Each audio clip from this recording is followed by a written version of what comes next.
दोस्तों, मैं रोज कई एप्लीकेशंस देखता हूँ तरह तरह की। और बहुत लोगों से मेरी बातचीत होती है जो कॉल करते हैं मेरे यूट्यूब वीडियो को, अपनी अपनी प्रॉब्लम, अपनी अपनी सिचुएशंस को लेके वो डिस्कस करना चाहते हैं कि उनका वीज़ा कैसे रिफ्यूज़ हो गया, या क्या गलती उन्होंने करी, और क्या उनकी कॉम्प्लेक्सिटी है जिससे कि उनका आगे का जो वीज़ा इमिग्रेशन एप्लीकेशन का जो फ्यूचर है वो बिल्कुल संकट में मेरे को नज़र आता है।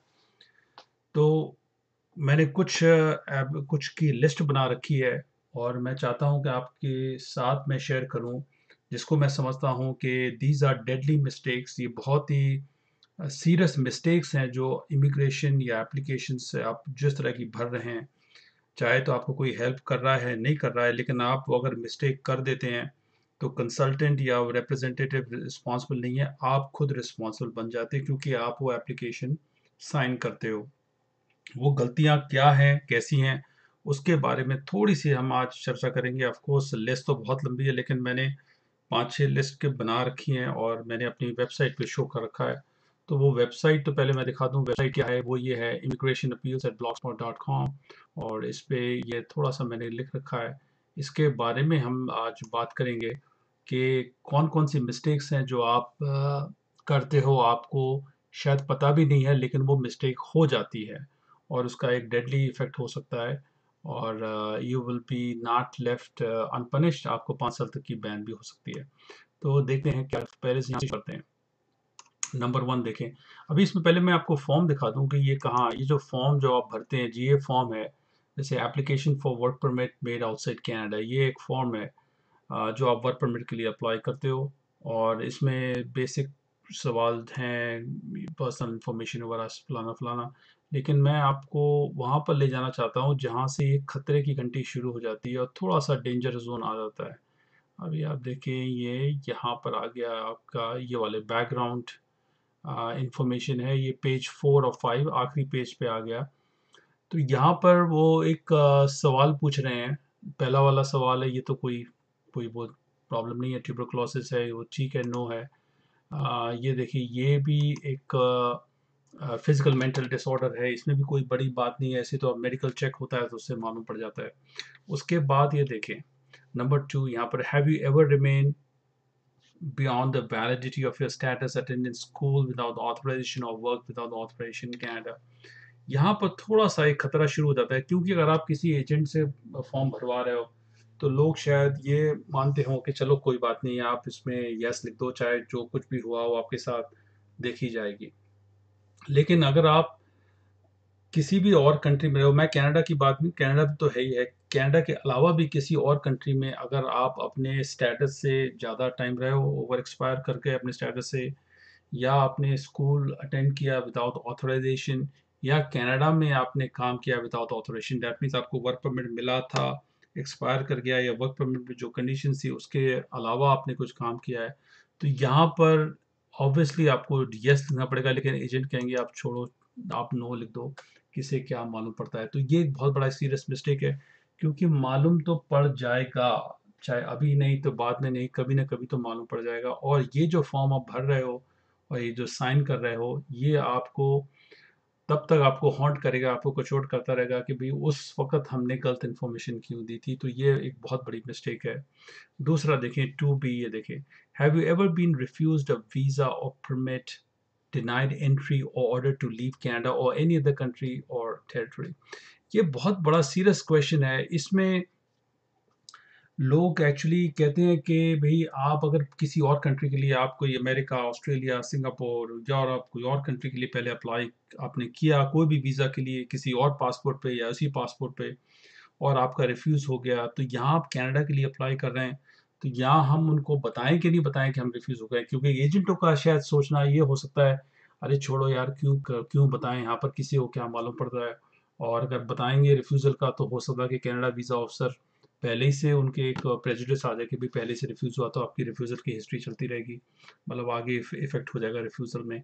तो यहाँ पर अगर आपको रिफ्यूज़ल लगी है किसी भी कंट्री की, इंक्लूडिंग कनाडा, और अगर आप यहाँ पर नो लिखते हो, तो ये बहुत सीरियस मिस्टेक है, क्योंकि यहाँ पर टिपिकली आपको यहाँ पर यस लिख के आपको यहाँ पर वो टाइप करना पड़ेगा, मतलब कि जो भी आपका फाइल नंबर है, कुछ जो भी कुछ है इन्फॉर्मेशन वो लिखना पड़ेगा। लेकिन आप यहाँ पर जानबूझ के किसी के इन्फ्लुएंस में आके आप नो लिख देते हो, this is a very serious mistake. और नंबर सी देखें, have you previously applied to enter to remain in Canada, this is also one of the serious questions कि आपने अप्लाई किया, वीज़ा अप्लाई किया, वो तो ठीक है, यहाँ पे यस नो हो गया। कई बार लोगों को वीज़ा मिलता है, वहाँ से एयरपोर्ट पे जाते हैं कनाडा पे, वहाँ से एयरपोर्ट से उनको वापस जाने को बोल बोल दिया जाता है। जैसे मैंने कई वीडियो बनाए हैं कि वीज़ा आपको मिल गया लेकिन एयरपोर्ट से वापस कर हो गए।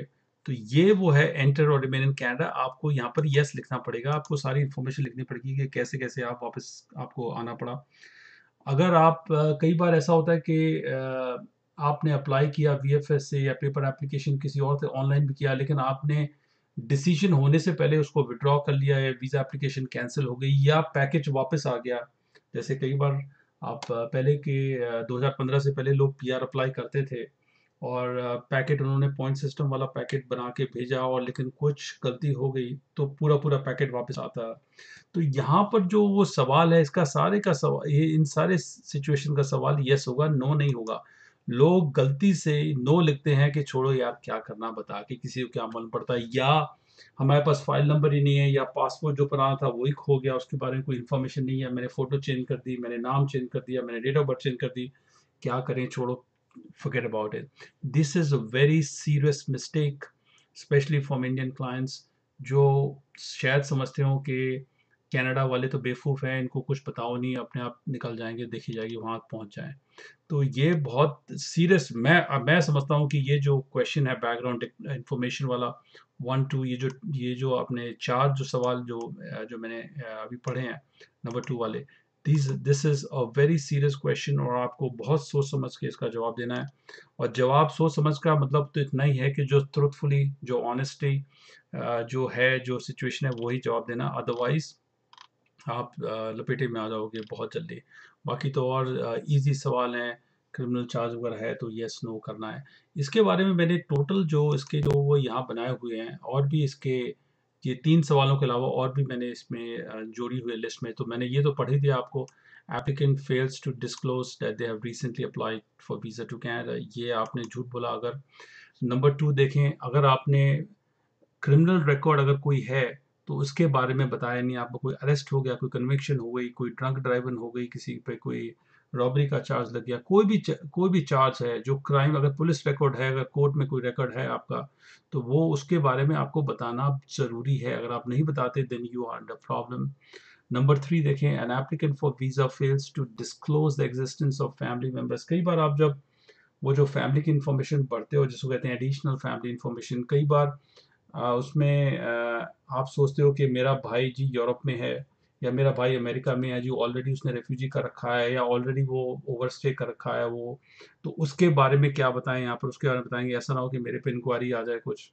तो हम लोग फैमिली मेंबर्स को छुपा जाते हैं, या हो सकता है कि आपका भाई या कोई फैमिली मेंबर ऑलरेडी कनाडा में पहले ही इलीगल रह रहा हो, तो हम सोच रहे हैं कि हम भी उसको ज्वाइन कर दें विजिटर वीज़ा, स्टडी वीज़ा पे, लेकिन जो वो इलीगल ऑलरेडी रह रहा है कनाडा पे, उसके बारे में क्या बताना है, यहाँ पर बताएंगे तो कोई और कोई नए राज ना खुल जाए। तो ये नंबर 3 है। अगर आप नहीं बताते तो ये दैट्स अनदर प्रॉब्लम, फिर और प्रॉब्लम हो सकती है आपको। नंबर 4 देखिए, जिसके बारे में पहले ही बात कर चुके हैं कि they were previously issued a removal order. अगर आपको कनाडा से बाहर आपको जाने के लिए भेजा, चाहे रिमूवल ऑर्डर है, किसी तरह का भी डिपार्चर है, डिपोर्टेशन है, उसके बारे में अगर आप नहीं बताते then that's a problem. Number 5 देखें कि एक दिस इज एन एग्जांपल, कई बार हम लोग क्या करते हैं कि जैसे हमारी पीआर की फाइल लगी है, एक्सप्रेस एंट्री चल रहा है, उसमें हमारे जो जैसे एक बच्चा है, छल्ले से 2 बच्चे हैं, हम सोचते कोई पता चलो भाई इसको यार 2 बच्चे आपके हैं, आप मेरे जो भांजे को ना इसको शो कर दो, अपना अपना बेटा शो कर दो, उसको उसको ऐड कर लिया। तो this is called miss representation, मतलब कि जो चीज़ नहीं है उसको अपना बना के कर लिया, या जो चीज़ है ऑलरेडी अगर उसमें प्रॉब्लम है उसको हटा दिया। तो this is also a part of miss representation. Number 6 देखें, कई कई बार एज छुपा जाते हैं आप। एज मतलब जैसे कि अगर आपको आप लेट्स से कि यू आर अ फादर और आपको अपने बेटे ने स्पॉन्सर किया है, तो उसमें आपका भाई, जो आपका जो बेटा है, जो जो स्पॉन्सर का भाई है, अगर वो 22 से नीचे है तो वो इंक्लूड हो जाएगा, और अगर अगर ऊपर हो गया, क्रॉस कर गया, तो फिर एक्सक्लूड हो जाएगा। तो कई बार वो आप सोचते हैं, लोग सोचते हैं कि भई ऐसा करो, डेट ऑफ बर्थ चेंज कर लो भई, उसको उसमें आ जाएगा। तो this is also a very serious serious mistake. Number 7 देखें कि submits a false education certificate. ये तो बहुत ही आम बात है वहाँ पर इंडिया में। मैं देखता हूँ कि कई एजेंट कहते हैं जी आपका जी गैप है, आपको दिखा देते हैं जी आपने यहाँ से फलाना से डिप्लोमा किया या आपने सर्टिफिकेट यहाँ से किया, तो उस वो आपका भर जाएगा, या आपको कोई एक्सपीरियंस सर्टिफिकेट ऐसा बना देते हैं उसके अंदर, या एजुकेशन कोई और कोई डाल देते हैं उसमें, तो उसमें आपका जो गैप भर जाएगा, तो उससे पॉइंट भी हो जाएंगे और थोड़ा कवर अप भी हो जाएगा। तो this is also serious mistake. Number 8 देखें, failure to disclose changes in marital status. ये बहुत बड़ा, ये बहुत ही इंपॉर्टेंट, और मैं कई बार इसको देखता हूँ, स्पेशली स्टूडेंट्स को जो इंडिया से अप्लाई करते हैं, अगर उनकी शादी हो रखी है, तो जो एजेंट बैठे हैं, तो एजेंट कहते हैं भई आपको ऐसा करो, शादी मत दिखाओ, आप अपने आप को सिंगल शो कर दो, और सिंगल शो करोगे तो वीज़ा मिल जाएगा। अगर आप शादी करोगे शायद वीज़ा रिफ्यूज़ हो जाए, क्योंकि एजेंट ने अपनी तो कमीशन लेनी है, कॉलेज से मिलनी है, और जब तक वीज़ा नहीं मिलेगा तो कमीशन कैसे मिलेगी? तो वो कहते हैं आप चलो यहाँ से तो निकलो सही, जो होगा देखी जाएगी वहाँ पर। तो स्टूडेंट कहता है कि चलो हम मान लेते हैं, जो उन्हें स्टूडेंट को आप नहीं पता कि दिखाना नहीं दिखाना। तो स्टूडेंट को वीज़ा मिल भी गया, लेकिन फ्यूचर में जब उसको अपने स्पाउस को बुलाना है तब प्रॉब्लम आ जाएगी, क्योंकि पहले तो आपने शो किया सिंगल है, अब जाके फिर मैरिज सर्टिफिकेट डुप्लीकेट बनाओगे, फिर डेट चेंज करोगे, तो कहीं ना कहीं वो पकड़े जाओगे। ये सब बातें जो मैंने लिखी है ना, ये जो 8 फैक्टर्स है, ये 8 फैक्टर्स है, आप इसको यूट्यूब की वीडियो को रोक के दोबारा से पढ़ सकते हो। और अगर आपको डॉक्यूमेंट चाहिए अलग से, तो मैं आपको अलग से भी शायद ईमेल कर दूं। तो ये एक मिसरिप्रेजेंटेशन में क्या है, ये मैं पढ़ दूं। सेक्शन 41A है ये। तो इसमें क्या है, डायरेक्टली और इनडायरेक्टली मिस रिप्रेजेंटिंग करने के लिए आपको ये पेनल्टी लग जाएगी, पीरियड ऑफ 5 ईयर्स। ये मैंने लाल में लिख रखा है यहाँ पर। तो 5 ईयर्स के लिए आप ब्लैक लिस्ट हो जाओगे, मतलब आप एक्सक्लूड हो जाओगे, आप दोबारा अप्लाई नहीं कर पाओगे किसी भी कैटेगरी के लिए। Not only you but also your family member. So let's say कि मैं स्टूडेंट हूँ, और या मैं वर्कर हूँ, मैं अप्लाई कर रहा हूँ और मेरे पे मिस रिप्रेजेंटेशन लग गया, दैट मीन्स के ना केवल मैं नहीं करूंगा, मेरी वाइफ और बच्चे भी 5 ईयर्स के लिए बैन हो जाएंगे, तो पूरी फैमिली का ही बैन हो जाएगा ये। तो ये बहुत संगीन जुर्म है भाई। जिन एजेंटों को पता नहीं है वो गलत इन्फॉर्मेशन दे रहे हैं कैंडिडेट्स को, और कैंडिडेट्स को आप पता नहीं है, वो सोच रहे हैं वीज़ा किसी ना किसी तरह से लग जाए, देखी जाएगी बाद में, तो उनके लिए भी वो प्रॉब्लम है। तो आप कृपा करके इस तरह का अगर आप ना करें, अगर आपको नहीं पता है तो किसी इमिग्रेशन लॉयर कंसल्टेंट से जो रजिस्टर्ड हो उससे पूछें कि भाई इन सवालों का जवाब क्या है।